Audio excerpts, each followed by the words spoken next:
About 4 years ago, a guy named Brad called into the Q101 morning show and chatted with the hosts on air. The DJs dubbed him Kenosha Brad, and before he knew it, he was a regular on the show, calling in and even going into the studio a couple times a week. Well, he quickly became friends with all the guys on the morning show.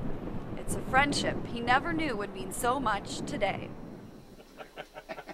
Sherman, Tingle, and Lou Lombardo keep Chicago entertained in the mornings. And so does Brad Jewell, or Kenosha Brad. And this big guy is Kenosha Brad. He made a really stupid bet. Q101 listeners remember him as the one who bet against the Hawks last year and had to get a tattoo. Kenosha Brad's tattoo is now finished. Woo! I got the rally towel going. Over the last 4 years, these guys have become family.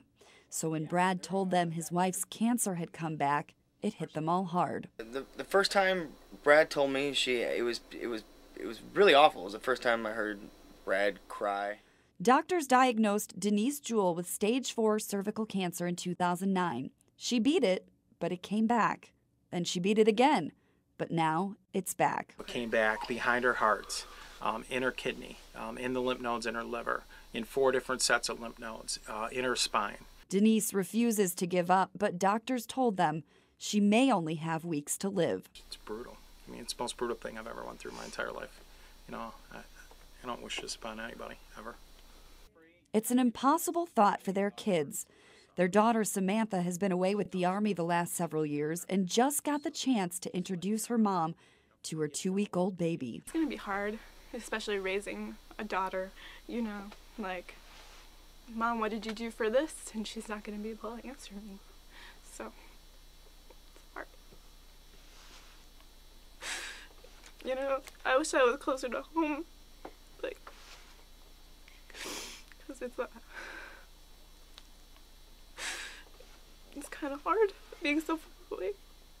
Their son Jeffrey is graduating high school half a year early just to make sure his mom is there to see him. Seeing everything, seeing her change every day, it's pretty hard. They're comforted knowing they have so much support from friends and family who are also helping plan a benefit to celebrate Denise's inspiring fight. You have no idea how much you need something like a benefit to help someone through this. And not only for the money, but it also brings together a lot of family, a lot of friends. It's an outpouring of just care for one person, which it just naturally lifts your spirits. It kind of gets your mind off of it, you know? The Q101 morning show guys hope they're able to raise Brad's spirits for just a little while every day. I think we just try to stay upbeat and kind of take his mind off of, I guess, reality in a way of the stuff that he has to deal with. Not that he's not going to deal with it, but if we can give that short time where he's not upset about it, that's the best we can do. Without them, yeah, I wouldn't have made it. Mentally, I won't, because we're struggling right now with what's going on. And if I didn't have the support of these guys to talk to them, yeah, there's just no way. Brad hopes his wife of 22 years will be there with them for the benefit at the end of the month and with them the day before for their son's high school graduation. Brad's inspired by Denise's attitude to never give up. If one person listens to this, you know, if one person has heard me talk on the radio, and listens to our pain and, you know, and is inspired by her fight, you know, then everything will be okay.